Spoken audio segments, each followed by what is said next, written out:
Hello, welcome back to Sunshine and Soul. I am Marianne Sunshine.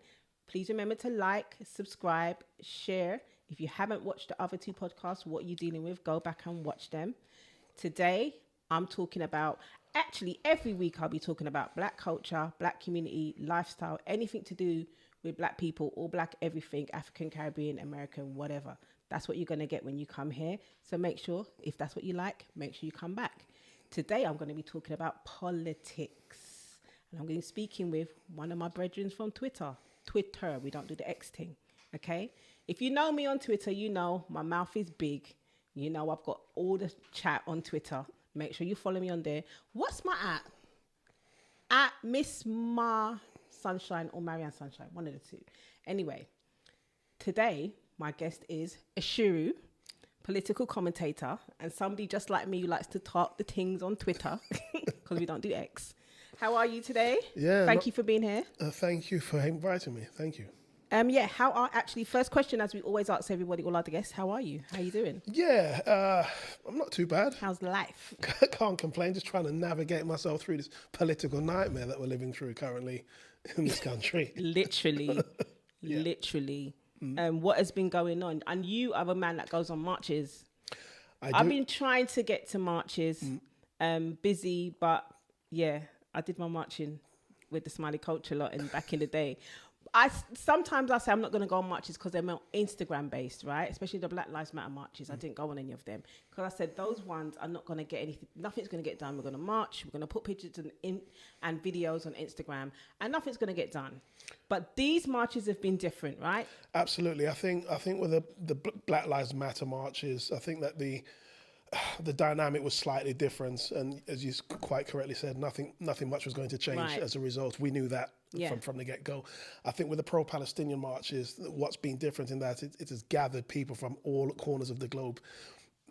I mean, you know, they want us to believe that things started on the 7th of October, right? But we know that. We know it started a long time ago. We can go back to 1948, but if we want to be precise, it's 56 years ago to be exact. 1948, was that the Nakba? That's correct. See? And what we're witnessing today is another Nakba, even though they don't want to discuss it that way. But this is where we are today.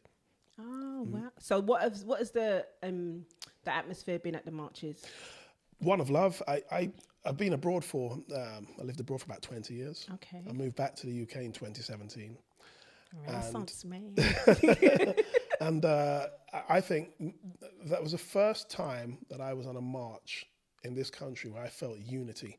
Okay. And it has not been that way for some time in this country. I wasn't here during the 2012 Olympics. A lot of people said it was a lovely time in the UK. I was still 5 years away from moving back. But I felt unity. I mean, I saw people, brown people, black people, white people, yellow people, red people marching together, hand in hand together. So it was confusing for me when they called it hate marches, when they called it anti-Semitism march. I just couldn't, I can't begin to imagine how they could leap to that. Well, we do know how they can leap. You do imagine. You live here. Yes, correct. Yeah, you live here. You know how they could leap to Absolutely. that. It wasn't. Everybody knew it wasn't a hate march. Everybody knew that was Miss Braverman. Rest in peace. That was Miss Braverman's foolishness. Absolutely. There were some. You saw some people that the police called for because they had Hamas headbands or something, but. There was 1 million people. As far as I'm concerned, there was 1 million people. You're going to get 15 or 20 idiots. Absolutely. I think that we've had 4 marches now, and over 4 marches, we've probably had close to 2 million people, give or take a few 100,000. And I think there's only been something like 90 arrests. That's pretty good going. Exactly. You know, so these marches were about love. They were about unity. They were about pulling together for a common goal. We're seeing genocide roll out in front of us in real time. Our leaders don't want to discuss it. They're scared to talk about it because if they decide to say anything about it, they're called anti-Semites. It's a matter of right and wrong. Yeah. What's going on in Gaza today, what is being handed out by the Israeli government to the Gazan people, the Palestinians, it's wrong. What's happened this week with that situation? Now, I've been doing my research. I did know about it before, but I wasn't really engaged until what's happened recently. And obviously on Twitter, everybody's talking about it. All the good people that I talked to on Twitter were talking about it. Now, what's happened this week is there's been a ceasefire, right? That's correct. And the release of hostages. Correct. So what happens? Do you know what we're supposed to expect after this? So what's it's very interesting because there's been a release of apparently the Israelis have released 117 Palestinian hostages, but have arrested apparently 116. That's what I read. They've arrested the same amount. Exactly. So what's the point? So nothing's changed. And you do. I think yesterday, during the release of hostages, during the ceasefire, in fact, the Israeli forces were bombing and shooting people, not only in the West Bank but in Gaza. Oh, wow. Again, this is all over social media, not reporting in the mainstream media. And I think it's fascinating when you look at how poor, how supine the media is in this country today. It really is shockingly poor. We have to go to the Middle East Monitor or Middle Eastern Eye or Al Jazeera to get the news because we can't find out what's happening in our own country and over there. I saw something, I don't know if this is true, but Amanda Seales has been a font of information and knowledge on Instagram. Yeah. People say a lot of things about Amanda Seales. Listen, she's West Indian, she's a July Cancerian, she's my sister as far as I'm concerned, so that's my girl. But she had something on her Instagram yesterday, and it was a transcript of one of the hostages said, and what the BBC reported, and it was completely different. Of course, the translation was completely different, and the translation from the hostages were basically saying how they were treated, which was appallingly by the IDF. Yes, the translation that the BBC put on was pro-Hamas. Of course. And I'm like, and I ran straight. It was on her Instagram. And I ran straight to Twitter to find out, to see, and nothing. There's nothing on Twitter about it. No, of course not. That's crazy to me. But this is how the media works, right? It no longer informs. All right, what it does, it manufactures consent. It produces opinion pieces to engage a reaction amongst the public. That's what the media in our country does today. Much of the Western media, in fact, it doesn't really inform anymore, and that's really sad when you consider. Yeah, it is sad. And America's got Fox News, to keep away from Fox News, to keep away from GB News. I'm going to call them out. I don't care. But when we have Sky News, BBC, and we can't really trust what's on there so much anymore. Well, it depends on who, I guess. Because some people call them out, right? Absolutely. But America sets much of the news agenda for the West. You've got MSNBC, you've got Fox.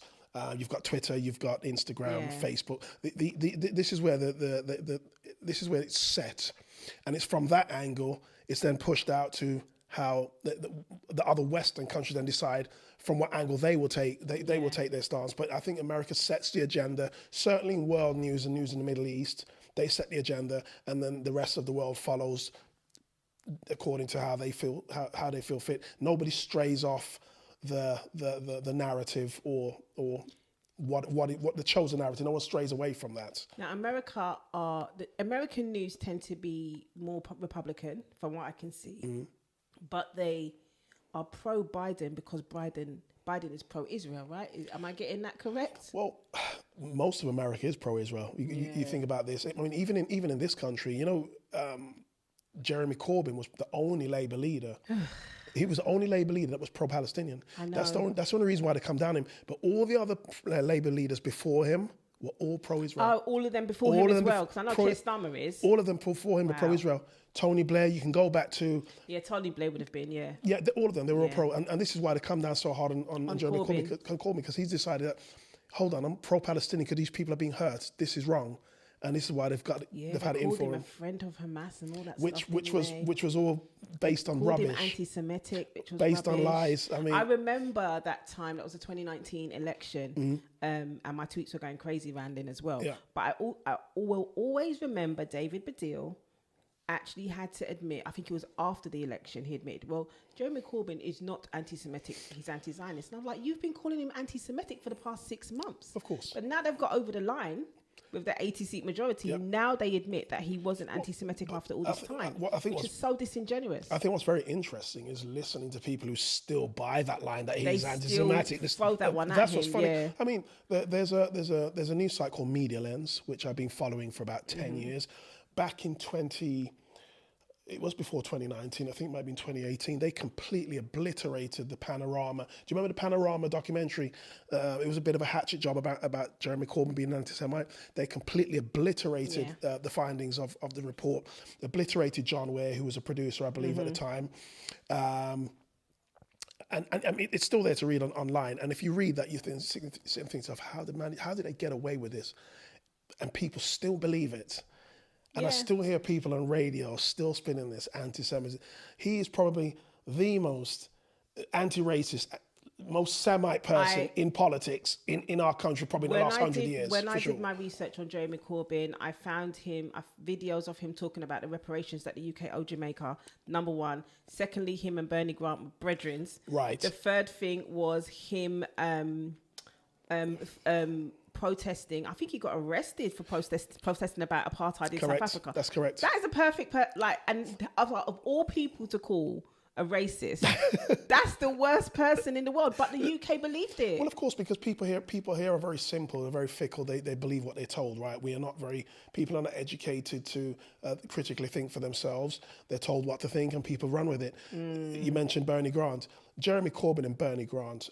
Do you remember the Edward Colston statue that got pulled down in Bristol? The one that got pulled down. They were campaigning about this from the 60s. See what I mean? That's how long ago. Long before anybody knew who Colston was. But what happened was, and this is interesting, because Jeremy Corbyn said he found it was very fascinating that there was so much pushback, because he tried and campaigned for decades, nothing happened. And he said he was fascinated to find out there's so much pushback as to why nobody wanted a statue removed. What a different place the UK would be if he was the Prime Minister. He was the change that this country needed. This country missed the trick, letting him go. No, that's why they fought against him so hard. Yes, and also Brexit. Two things that they missed the trick on. That's why they fought against him so hard. Yeah, for sure. Now, let me ask you a question. How did you get into political commentating? Right. I told you I lived abroad for a very long time. One of the places I lived was Sweden. Lived in Sweden for almost 15 years. Okay. What's that like? Very different. It's a very clean, very wholesome society. It's one of the few places in the world that actually still works. It's not perfect, but it still works. Okay. Education is free. Childcare is heavily subsidized. I have a son over there. Okay. I went to university. After learning the language, I went to university and I got a master's in political science. In Sweden? In Swedish. In Swedish. Oh, wow. Yeah. So okay. This is what my interest in politics. But my interest in politics come way before that. Like yourself, growing up here in the UK, Jamaican parents, I grew up watching my mum cry to the images of black people beaten in the South African townships at the hands of white police officers. That, for me, was the kind of start, the journey of my political stance. Leon, go to the shop and get me some oranges, but don't buy Cape. Why? Because they're South African. So that was a connection. No, I remember that as well. Yeah, I remember that. Yeah. And I was only 9 or 10 because the shop was only 2 or 3 doors away. I remember that. And that was this for me was the first start. That was the beginning of my political road on the journey. Oh, wow. Do you know who I remember from that time? Go on. Lloyd Hannigan. Of course. Yeah. I remember Lloyd Hannigan. Yeah. Did he get rid of one of his belts because he didn't want to fight in South Africa? That's I always remember him. That's right. I mean, for that reason. And I think interesting that I bring South Africa up. I think this is what needs to happen with Israel, right? People need to start boycotting companies and products that as best they can. Who are we boycotting right now? We're boycotting McDonald's. Yes, Starbucks. Yes. I think there's a few others. I think they are quite, because the companies are so big, I think that what people should do is focus on one company and just drive them out. And just completely obliterate that and then move on to the next. Because if everybody try and do one bit by bit, it won't be as effective. But I think I read, was it Starbucks, I believe, in the US has been suffering. And I think KFC was in another part of the world was suffering as a result of people not... Starbucks has definitely been suffering in the UK. Yeah. People have been, Starbucks staff have been on TikTok saying it's empty in here. It's empty. We ain't got no work. The sad thing in the UK and in America. The sad thing is some people end up losing their jobs, right? That's a sad thing. The people that own the companies will always cash out. But you got to look at the greater good, right? People are being murdered genocide is happening right in front of our eyes. And I'm going to say this, and I'm going to be very bold, and I say this on Twitter all the time. If those were white people being murdered, the world wouldn't stand for it. Look how the world mobilized for Ukraine. Look how the world has mobilized for Israel. And let's remember, the Israelis, the people that moved to Israel in the 60s, they are Europeans. These are the people that come from Europe. They're not Israeli Jews. You understand me? You've got Israeli Jews that were born in the region, but you've got those that came from Europe at the end of the war. This is the part that I don't get, that I think a lot of people don't understand, right? So Israel is a Jewish white country, right? Surrounded by Arab in the states. Middle East, Right. surrounded by Arab states. Now, as far as my research is, that it was Palestine before. That's correct. And then there was Jews have the rights for self-determination. Correct. And I'm trying to figure out what self-determination is. As far as I can see, it's the right for them to have their own country to live in. Right. But that wasn't yours. That wasn't yours. Which country was it in Africa that Balfour... Uganda. They were going to offer them that first. It was Uganda. They never got the place. And my mum mentioned this to me about 4 weeks ago when I went to visit. She said they were going to give them a place in Africa. Yeah, they was going to give them Uganda. She goes, imagine if that had happened. And I said, my God, it would have been South Africa number 2, right? But what's happening in Gaza now is South Africa number 2. But Balfour... You know the Balfour Declaration. Yeah. The British never had any business giving a patch of land in Israel. But that's to what the British do. They just take up land and get to whoever they want to get to. It's the colonial settler mentality, isn't it? That they believe they can go somewhere and set up. And if you look at Israel, Israel is the only 90, I think it's only 90% of the Jewish people identify as white. It's the only white enclave in the Middle East. Imagine you're living in a block of flats, right? You're in the middle here. You don't get on with your neighbors above, below, to the left, to the right, back and front. You're constantly at war with them. Wouldn't you want to at least try and find or make some peace with them at some point? The problem with Israel today is Britain and America. Yeah. They need to come out and leave them alone, allow them to... Then they're not going to do that. Allow the Arab states and the BRIC nations to mediate so that these guys can bring Israel in, so Israel can start getting on with it. Form a two-state solution. Israel can get on with her neighbors and live peacefully. As long as Britain and America are in there furnishing them with weapons, they will never have peace. What are the BRIC nations? These are Russia, China, Brazil, India. That's it, yeah. And some of these Arab countries have now leaned more and more. Okay. And a lot of the African countries are leaning more towards the BRIC nations. So basically, it's instead of the NATO countries or the UN countries, you've got the BRIC nations that are doing their thing. And I think a lot of them are, the reason why they formed this is because they're fed up with the colonialist, imperialist mentality. Yeah. And I mean, if you look at how the world's developed over the last 30 years, the global south has been hollowed out. South America, Africa, the Middle East, by the very, very wealthy Western countries. And these countries are fed up. They're saying, you know what, we're not getting nothing out of this. Let's go and do our own thing. And this is where we are. Okay, so you're of Jamaican descent. Do you think, I've been watching the BRIC nations, right? And I've been thinking, should CARICOM get involved there? Absolutely, without a doubt, because America is it's a place that's dying. I think that what we're witnessing today are the throes of a dying man. That's what we're witnessing in the West today. Land grab, resource grab as much as they can before they know they have to give it up, and that's what's happening today. So they're causing as much turmoil as possible before they have to walk away. So there's a hell of a mess for people to clean up. That's what I see. No, but it makes complete sense when you think about what they're doing. It makes complete sense. Oh, yeah. It's so wicked. Well, but did you know that let me see, since 2000, they've had a list of weapons manufacturers. The top 5 weapons manufacturers have remained in the top 5 since the list began in 2000. Companies like General Dynamic, BAE, Boeing. Wow. These companies and Lockheed Martin.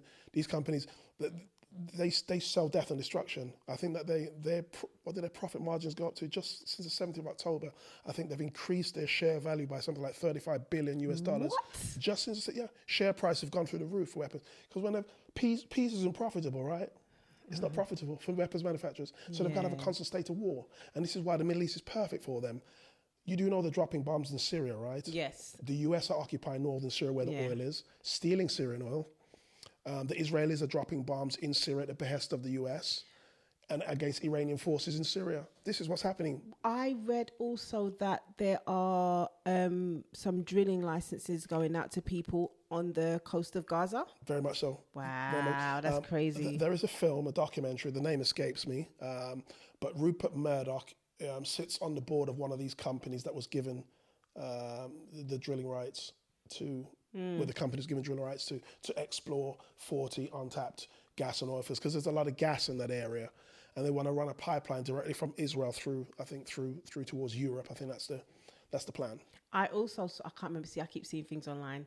Okay, allegedly. I also saw plans of what Gaza would look like with hotels and stuff. Yep. I saw that somewhere as well. So, I mean, these things, it's not far-fetched what they're trying to do. No. Say that's what they're trying to do. If you look at how they've bombed, the bombing campaign has worked. All right, they've knocked out all key facilities and key infrastructure, all the hospitals, all the schools, libraries. I heard they're hitting libraries now. These are gone. Yeah.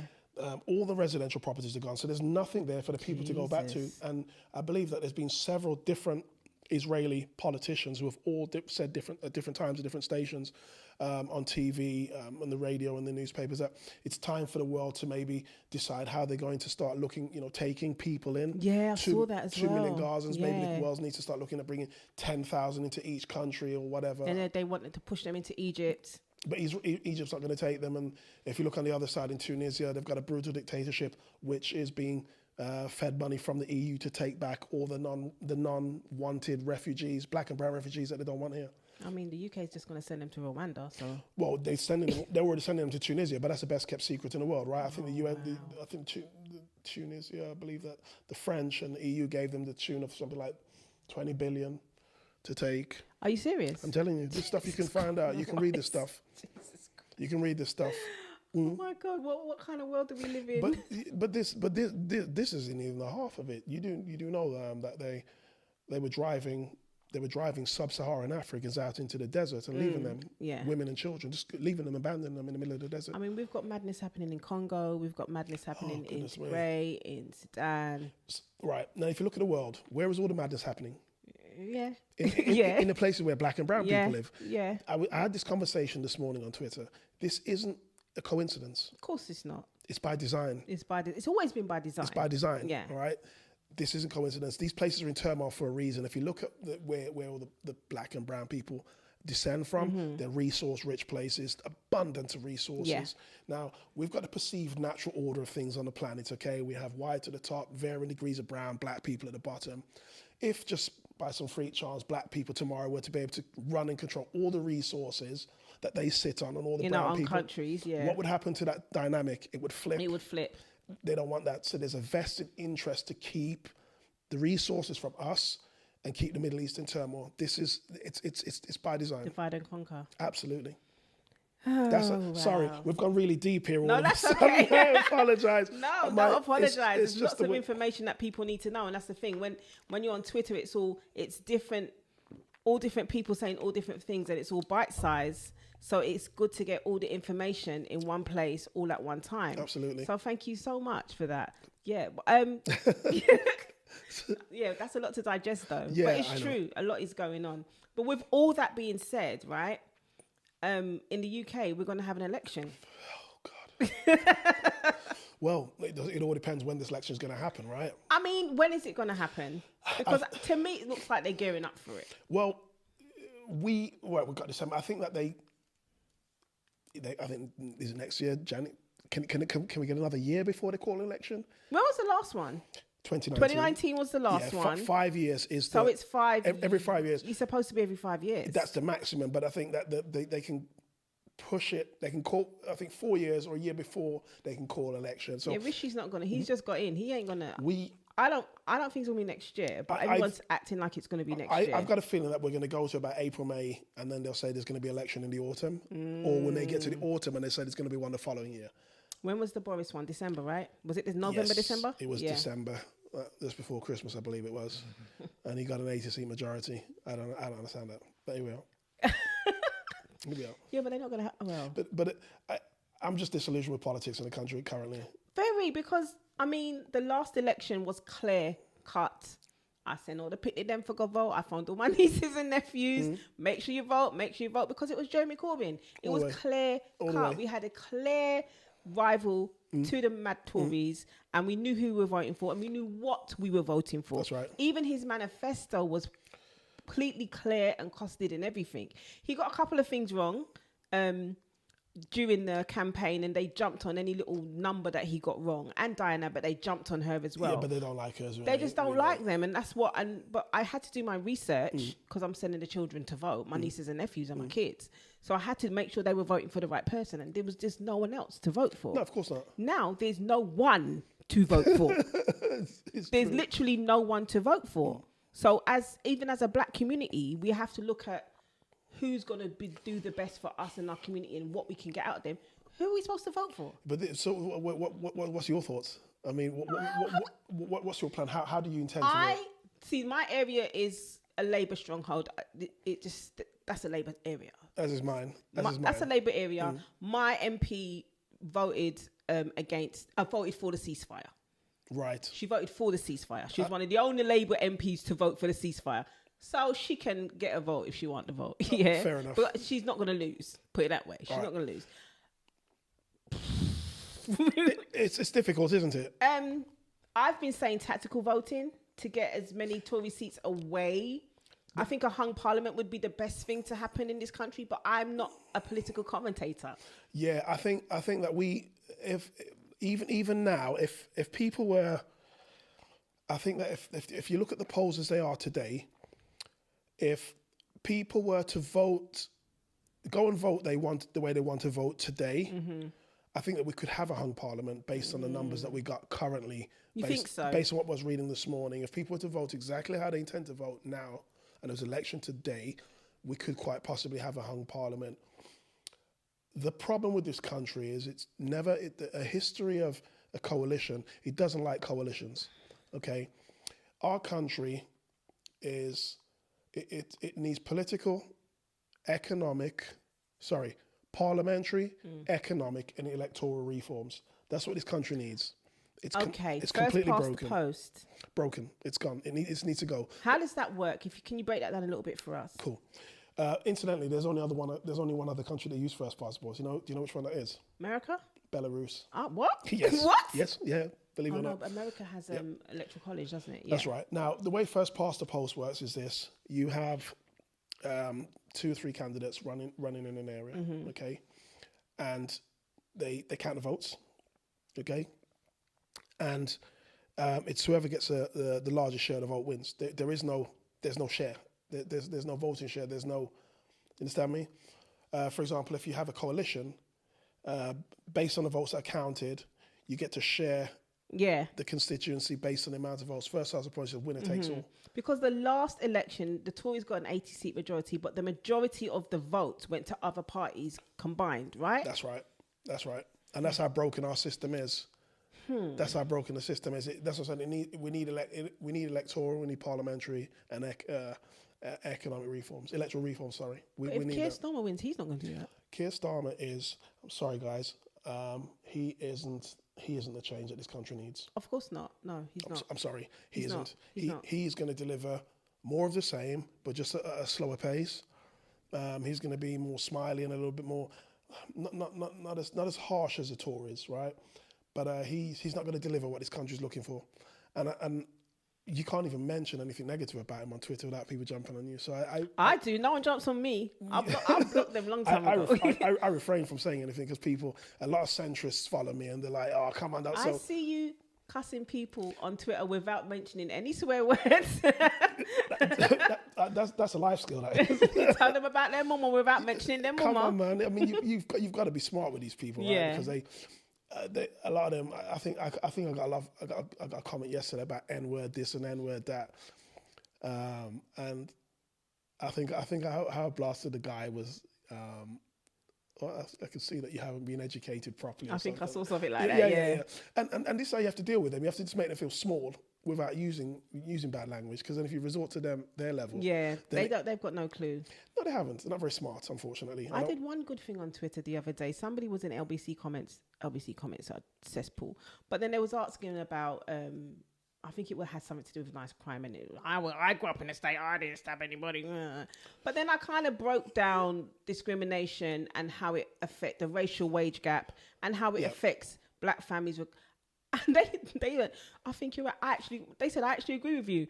When I think about it now, then they said, thank you. I was like, oh my God.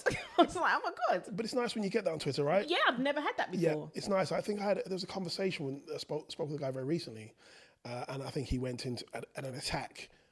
As they do. Can't remember what we were discussing, but you know how I am on there. I'm very calm, very chilled. I had a conversation, and he and I ended up having this conversation for about half an hour. And it was good. It was nice. I think some of them are just angry for no reason. Because nobody tells them anything. Exactly that. Exactly. And all they need is the right information, right? And for me, it is about telling people the right stuff. Black people, we're not all bad.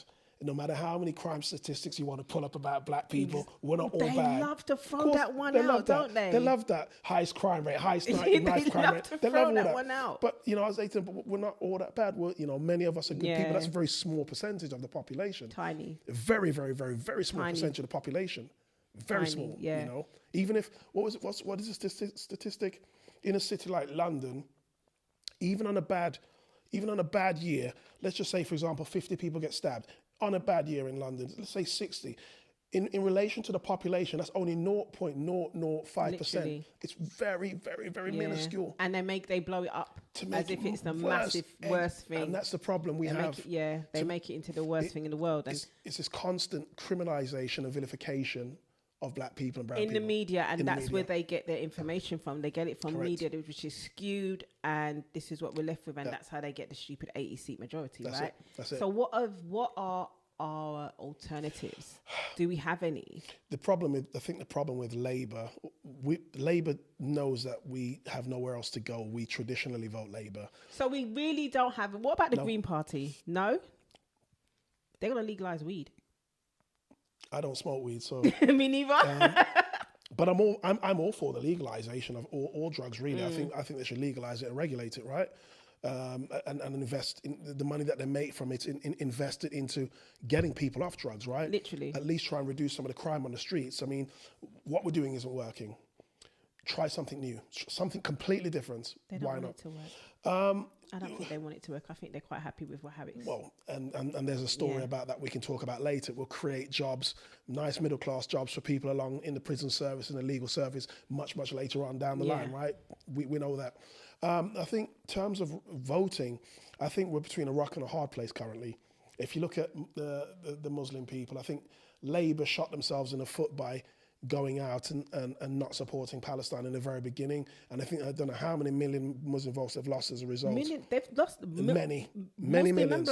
And then on top of that, blacks. Yeah. Especially if we think about the Ford report, which the media don't never talk about. Which Keir Starmer did nothing about. They don't talk about That's why I said forget him. Exactly. For me, it was the Al Jazeera's Labour files. And of course, you had the lobby as well, which came before that. But it's when I saw the Labour files, which is award-winning, by the way. And a lot of people don't realise that. It's won 2 awards. Amazing piece of documentary about anti-black racism and Islamophobia in the party towards black and Muslim females in the party. We can see how Diane Abbott's been treated. Of course, and nobody does know. It's ridiculous how Diane Abbott's been treated, and nothing's been done about it, and she's just supposed to sit there and take it. I think she is the most bullied person in British politics ever. Online and in ever in the party ever, and the way they treat her in the party is ridiculous. It's terrible. It's really bad. It really makes my heart bleed. It really does hurt me. I know that she, she's had her moments because she has diabetes, so her sugar levels dropped, and she make mistakes, etc. But if that was anybody else, they would have covered for her. It would have been fine. Boris Johnson can say pickaninnies and children with watermelon smiles, Boris Johnson, and he's covered. Do what he wants. He can do what he wants. You know what I mean? And they don't really care. No. Yeah, Diane Abbott, I mean, I used to live in Hackney, so I used to vote for her. So I'm sad that I don't live in her constituency. But yeah, what happens? What happens now? Because we don't have, I'm even speaking like Diane Abbott and Bernie Grant, black MPs. She was the first black female, but Bernie Grant and Paul Boateng. But what black MPs do we have? Like David, no disrespect. David Lammy follows me on Twitter. Shout out to David Lammy. But I wouldn't vote for you if I was in top lane. I really wouldn't. I'm not a fan of Lammy. I think Lammy's let the black community. I feel let down by him. I think everybody feels let down by David Lammy. I don't mind Clive Lewis, but I can't vote for him. Clive Lewis is in Labour. I'm not sure which constituency he is. Light skinned guy. I like him. He seems to be on the ball. I think people should vote for him if they can, in terms of Labour. I certainly have no intention of voting Labour. I didn't vote for them in the local elections, and I'm not going to vote for them again. So we don't have many alternatives, many black MPs who are leading the way, who are voices, who can literally steer us in the right direction. Do you know why that is? Because politics, if you look at our country, they promote the black and brown faces in high places to give the illusion of diversity, right? But these people are not progressives. If they were progressives, they wouldn't be in the positions that they occupy. And when I say, even in Labour, look at Lammy. Do you think look at me, look at me as a black person, as a black man, and Lammy. Do you think if Lammy had my train of thought? No, absolutely not. He wouldn't be there. I feel like maybe my mind's playing tricks, but I feel like he used to be okay, and then he switched. He grew up in Broadwater Farm. Yeah. I grew up in a place very similar. I understand. He used to go out with June Sarpong. Right. That was Ghetto youth. That was such a nice time. They were such a cute black couple. You remember all that, the Broadwater riots, all that. Yeah. Right. And don't get me wrong, there's nothing wrong with wanting to get ahead in life, right? I have gotten ahead in life, but you can still remember where you come from and still remember your people and still remember what it is that got you started in the beginning. And that's the issue I see. I don't like with him. Who was the guy that was supposed to be the UK's Obama? What was his name? The UK Obama? Chaka Yumina. Oh, Chaka. Oh, God. He's yeah. Yeah. Do you remember? Yeah, of course. Wasn't he running for leadership at one point? Yeah, and then he went from Labour to Lib Dems, and then that's what he did. Yeah, he crossed the floor, didn't he? That's went over what to Lib he Dem. did. Yeah. And then he just is he probably in a hedge fund now? Yeah, but this is exactly what he's doing. He's banking hedge funds. This is exactly what he's doing, moving rich people's money for them. Yeah, he's probably in a hedge fund. This is exactly a job that he was probably given for services rendered when he was in the House, right? Parliament. And this is a problem with politics in our country, and not just politics, even the media. People with dissenting voices, alternative voices, progressive voices that won't be given a chance. Not in the current state of things in this country, and for that reason, I think, well, why bother have black and brown face? You may just put a white person in there. You see, I'm sorry, I'm just being honest. With Jeremy Corbyn, right? When it was Jeremy Corbyn, I remember Dawn Butler and loads of black women and other women standing behind him, right, toe to toe with him. Now that he's left, Dawn Butler's still there. And there's a few other. There's Belle. I can't pronounce her name. There's Belle. Is it Ribeiro? Yeah, her name is Ribeiro. Yeah, and there's a few others, but I don't really see them being like Dawn Butler's always loud. Yeah. But I feel like she was louder when Jeremy Corbyn was in power. Yes, because she had the support of Jeremy Corbyn, because Jeremy Corbyn was a certain way. Yeah. In order for the black and brown progressives to come out, they need a leader like Jeremy Corbyn, someone very similar, progressive, that wants equality, that wants to eradicate poverty, that wants to eradicate homelessness, that wants to increase wages. They need someone like that in leadership. But Keir Starmer, he's taking instructions or guidance from McCluskey, Blair, Peter Mandelson, who's a friend of Jeffrey Epstein. Yeah. These are the people that Starmer aligns himself with. Right. Why would I want to go and vote for a party that had these degenerates? Tony Blair, he's single-handedly responsible for the rise in Islamophobia. The day that he went into Iraq, he lied to them, and he was rewarded for it. He was given an weapons of mass destruction. Right. Okay. Mandelson, a friend of Epstein. These people they're not respectable people. I'm sorry, they're not. So, okay, basically... they're not respectable people. So basically, we're effed. Put it mildly. The question you have to ask is, do you really think that look at our country, right? The people that run the country are not the politicians. It's the banks and the big businesses, right? They've got it good how it is now with the Tories. The Tories seem to be shifting everything to them. Do you really think they're going to want to take a Team B for 4 years and then shift back to the Tories if they can continue running with the Tories? No. I don't even think that this is a done deal yet until the election is over. That's just my thoughts on it. I mean, even if we have a hung parliament, right? Would that make any difference to what we're seeing in government? Like there's clearly we've seen since October the 7th, there's a hierarchy of racism and a hierarchy of suffering. Absolutely. Yeah. even if we had a hung parliament, even if by some, like there's whoever, Rishi and Keir Starmer joined together, would that change? Labour and Conservatives will never join together. I mean, will they work side by side? I don't know, but I don't have the confidence in British politics anymore. When I look at the levels of corruption that has gone on, and we've got the COVID inquiry going on currently, I think Boris Johnson is soon to give his testimony.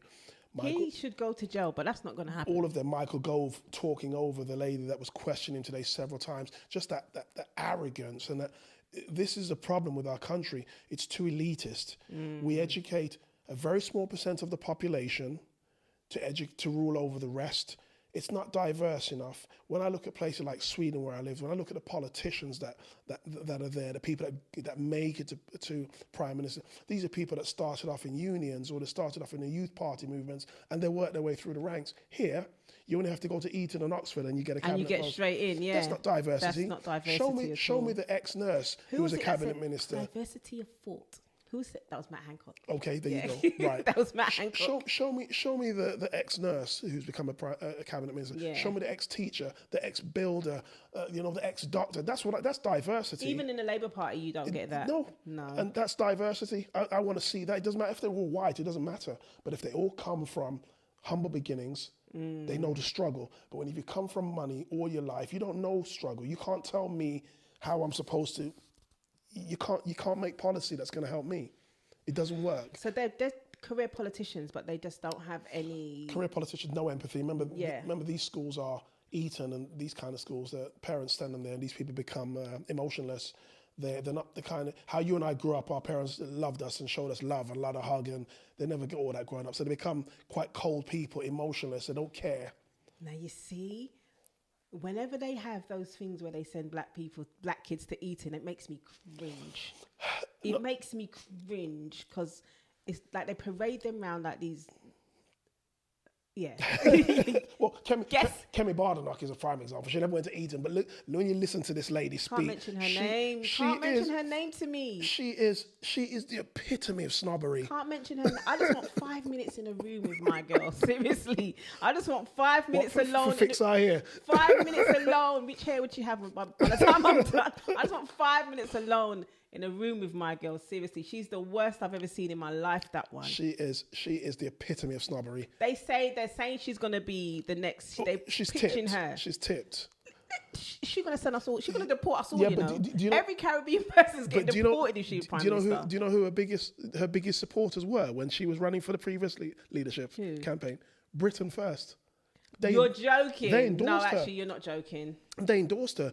Paul Golding and all these people, Jaden Franson, Britain First, the far-right white nationalists that want to keep Britain white. These are the people that endorse Kemi Badenoch. And this is why when Rishi Sunak and Kwame Kwarteng and those people all got positions in government, and everybody said, I had to shout at a few black men who said it's a good thing for diversity. I'm like, these people are not diverse. They're not representative of us. The only reason why they're there is because they don't represent us. It doesn't matter what colour they are. Nail on the head. That's the only reason why they're there. So I don't care what colour they are. If they're in this government, I don't care if they come from St. Thomas, Jamaica themselves. They don't represent me. Look at Kwame Kwarteng. What was her name? Kelechi, wasn't it? Kelechi. Yeah. He called her a jackass or something. Yeah, on right? TV. Yeah. And how did he open that? He opened something about slavery, right? That reparations shouldn't be paid because it happened a long time ago. That's how he entered the conversation. Then he called her a jackass on live TV. And I thought to myself, that's a black brother in the highest position in the country that talk about a black woman that way. He should show a little bit more respect and humility. But he didn't. Look how he dissed the black woman. He doesn't see and it's because they're not representative of us. No, they don't. And that's the problem. Us. That's the problem. As I said, it isn't a diverse cabinet. They may as well just put white faces in there because these black people and Indian people don't represent black people. They don't represent black or brown people. And most Indian people I've spoken to, Pakistani people, they disown Braverman, they disown Sunak, Patel. Oh, they don't like them. And it's the same with a lot of the black faces in the cabinet. Cleverly, Badenoch, Kwarteng before that. Oh, Cleverly's the new one. Yeah, I think he's now the new Home Secretary, right? He was a Foreign Secretary, now he's Home Secretary. I think he wrote something about me on his website. Really? I think it was Cleverly. I think it was cleverly because I said some shit about him on Twitter.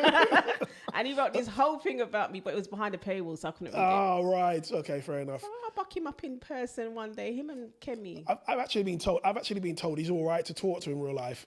And you know what? I'll be honest with you. I don't check for none of them, but I think when I look at all of them, I think he's probably the one that I could have a conversation with. Probably have a conversation. I probably could. When I look at him, the way that he articulates himself, he's a Tory, don't get me wrong, and they're all the same, right? But he's probably the only one of the entire Black and Brown cabinet, previous and past, that I believe I could actually have a conversation. Yeah. At least what is he, Home Secretary now? Home Sec now, yeah. Right. He's the only one. I mean, we can't. We just have to tactical. Yes, to just tactical to get him out. Anyway, we live in Labour strongholds, right? Yeah. So it really doesn't matter. We don't even have to cast a vote. But in general. But for those who live in areas where it's close between Conservative and the next party, and you don't want to vote Tory, vote the other party. It's that simple. Whoever that party is, get rid of the Tories. They've got to go. Okay. Doesn't that split the vote? No. It will split the vote if you decide to continue voting for, let's say, Labour.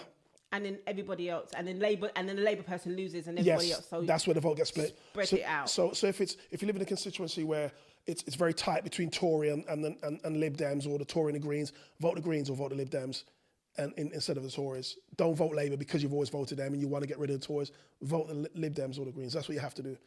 Thank you. Listen, Esheru, when they call a general election, please come back. I would love to. Please come back and talk to us and tell us what we should do. Thank you for your time. This has been a great conversation. Thanks for having me. Excuse me if I've waffled. No, not at all. Not at all. I think we could have gone on for a bit longer, to be honest. Amazing. But tell people where to find you, please. Twitter. Yeah, Twitter. My handle is at Akon Kwaku, and that's AKANKWAKU. You sure? Yes, indeed. Yes, indeed. Esheru. Thank you very much, guys. Thank you for being here. People, thanks for watching. Like, share, subscribe. Follow us on Twitter. Go back and watch the other episodes. Subscribe. I need subscribers, please. Subscribe. And join us next time. Much love. Thanks.